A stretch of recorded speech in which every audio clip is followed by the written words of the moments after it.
Ever get the feeling that we toss around the word empathy so much, it's like lost all its weight? Like it's just this vague idea we're all supposed to be chasing after. Mm-hmm. Well, get ready, because today we're diving headfirst into this conversation between Carlos and Casey. Right. And they're trying to, dig a little deeper into what empathy really means, when we see it play out in the real world. All the messy ways it bumps up against logic and gut feelings. Yeah. They even bring up AI, which I thought was interesting. Oh. Yeah.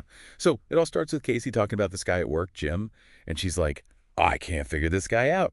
Interesting. How so? Well, she's recounting all these things he says, right? Like how the Unabomber maybe had a point. Yeah.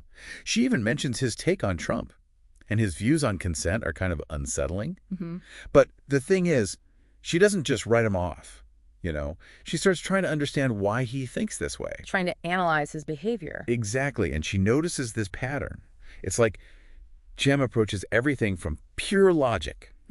Like totally detached from any emotion. Interesting. So she starts wondering, is this lack of emotional connection like the root of his, let's say, interesting viewpoints? That's a fascinating question and a bit of a chicken or the egg scenario, isn't it? Totally. And that leads Casey to this pretty bold statement. She's like, you can't have ethics without empathy. Now, that's a statement. So she's saying logic and reason alone can't lead to ethical behavior. Yeah, like you got to have that empathy piece in there. And the thing is, Casey's not just talking hypotheticals. She goes on to share her own experiences. Oh, really? Yeah.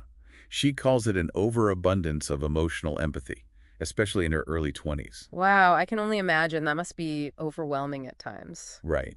Like she's saying she was absorbing everyone else's feelings to the point of being totally drained. That makes sense. It's like emotional overload. Exactly. She had to learn to create boundaries, just to function. It's so important to protect your own energy, especially for someone so sensitive to the emotions of others. Absolutely. And it's not just that. She talks about picking up on this vibe from someone, right? Like sensing their emotional state. But then their words say something totally different. That's happened to me. Like getting mixed signals. Totally. And it makes you question everything, right? Yeah, absolutely. It's like, which input do I trust? My gut or my ears? Right. And that's where Carlos jumps in. He's like, hold on. Society always tells us to ditch our emotions and intuition, calls them irrational. Okay. But what if, he says, those gut feelings are actually a type of thinking? Like a shortcut. Yeah. He calls it like compressed thinking. I like that. It's not just some random feeling. There's actually a process behind it. Right. And then he uses these super interesting examples. Like what? Okay, so like athletes, right? Yeah. They react in the moment, pure instinct. And he even brings up Neuralink, Elon Musk's brain thing. Right. He's saying it relies on our natural ability to spot patterns and react without overthinking. So are you saying our brains are basically like AI in disguise? Well, not quite. But it does make you think, right? Yeah. It does. Yeah. Because if these gut feelings are built on experience, how come some people's guts seem so off? That's what I'm wondering. So we've got these two people, right? Yeah. One super sensitive, the other not so much. And they both touch a hot stove. What happens? Well, the sensitive one, their instincts just take over. Like, yoink, hand is gone. Didn't even have to think about it. Right. Because they feel that pain, that burn. Exactly. But the other person, the one who doesn't have that same level of, like, emotional wiring, They might just leave their hand there. they might. It's not about being tough. It's that their alarm bells aren't going off. And Casey does not hold back, does she? Like, she goes into the smell of burning flesh, the blistering. It's intense. Right. And that's the point. It challenges this whole emotions make you weak thing. Because those feelings, even the bad ones, are usually trying to tell us something important. Exactly. Like, hey, danger up ahead. Ignoring them. Bad idea. It's almost like empathy's not about being nice. It's about understanding how our actions affect everyone, including ourselves. Yes. Being in tune with our own emotions and other people's emotions helps us, like, navigate the world better, make better choices. And that's where their conversation cuts off. It's like they drop the mic and we're out of there. I know, but that's what makes this deep dive so fascinating. They gave us the framework, now we got to apply it. To our own lives. Like, think about it. Right. As you go about your day, see if you can spot when your emotions and your logic are, like, battling it out. Oh, and those gut feelings. Pay attention to those. Yes. What experiences are shaping those instincts, Because, let's be real, we've all got a Jim in our lives. Someone whose reactions just throw us for a loop. For sure. And when that happens, think back to this conversation. emotional empathy versus cognitive empathy. It might help you understand where they're coming from. So hold on. You're saying understanding why someone's not empathetic is the same as saying it's okay.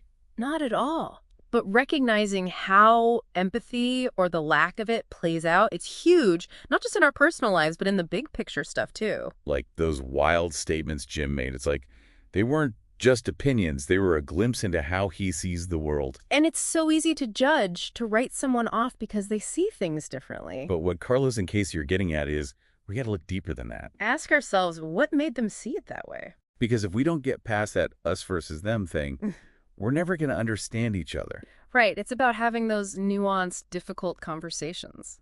So we went from eavesdropping on a random chat to like dissecting the very essence of empathy. Wild, right? And like any good deep dive, we're left with more questions than answers. Can empathy even be learned? That is the question, isn't it? We've all met someone and thought, dude, a little empathy wouldn't hurt. But can they actually like gain that ability? Exactly. Is it nature or nurture? So can we actually learn empathy? If someone's not really getting it, can they like train themselves to be more empathetic? Makes you wonder what's already there when we're born, Yeah. right? And what we pick up along the way. Right, like is it nature or nurture? Are we wired for it or is it learned? And if we can learn it, how do we even go about it? Like what's the curriculum for empathy? Well, some researchers say it might be about getting out of our comfort zones a bit. Oh, interesting. Yeah, like exposing ourselves to different walks of life, really listening to stories that are different from ours. Makes you think about how often we stick with people who see the world just like we do. Right. It's comfy, sure, but doesn't really stretch those empathy muscles. Maybe it's like anything else we want to get good at, got to practice. Exactly. Make the effort to connect with people who have different backgrounds, different beliefs. And maybe it even starts with paying attention to our own emotions, right? Oh, absolutely. Because if we don't even get ourselves, how can we get anyone else? Self-awareness is huge here. Being able to spot our own emotions, manage them, then we can come to the table, ready to actually understand where someone else is coming from. So big picture time.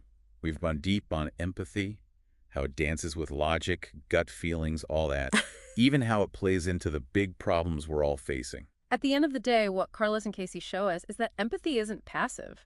It's something we choose.